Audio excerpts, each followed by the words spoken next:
Assalamu alaikum wa rahmatullahi wa barakatuh. This is video number 2, and the verse I'll be talking about is Surah Al-Fatiha, verse number 2. And the verse I'll be talking about is Ar-Rahman Ar-Rahim. And basically, that we know that's the second verse. And first of all, what I want to say is what Ibn Abbas said about these two verses. He said, Ar-Rahman is for all creatures, and Ar-Rahim is for the special slaves of Allah, like the worshippers of Allah, or those who enslave themselves to Allah.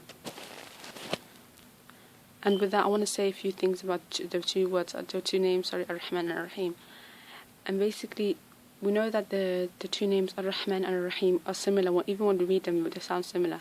This is because they could both come from the same root word, which is Rahmah, mercy. And when two words which are similar put together, the reason for this is to find out their differences. So we want to find out the differences between Ar-Rahman and Ar-Rahim, even though we know that they're similar in nature and their roots, which is Rahman. So there is 3 things I want to say about Rahman and 2 things I want to say about Rahim. For Rahman is something extremely merciful, extremely merciful. It's happening right now, so it's happening right now, and it's temporary. So it's extremely merciful, happening right now, and it's temporary. And as for Rahim, is not necessarily happening right now. So whereas Rahman is happening right now, Rahim is not necessarily happening right now, and also that is permanent. The mercy is permanent.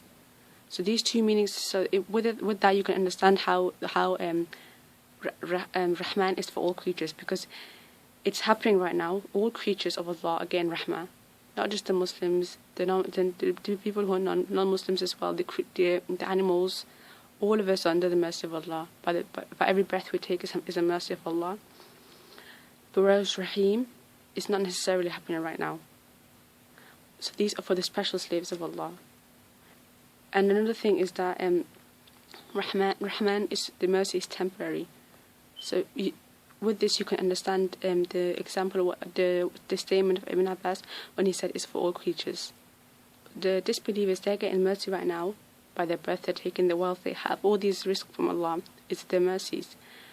But this is temporary, because they have nothing in the hereafter, whereas we as Muslims who believe in one God, follow the Sunnah and all this, and obey Allah and follow His Messenger, we will also get the mercy by the will of Allah in the hereafter, and by that we enter Jannah, because we know the hadith of Muhammad sallallahu alaihi wasallam that no one enters Jannah without the mercy of Allah. And they said, not even you. He said, not even me. So him being a prophet of Allah, the most beloved to Allah, will enter Jannah through the mercy of Allah. So those are the only. I know this video was short, but then those were the only points I wanted to say. So inshallah, the next video I'll talk about Malik Yawmiddin. Assalamu alaikum wa rahmatullahi wa barakatuh.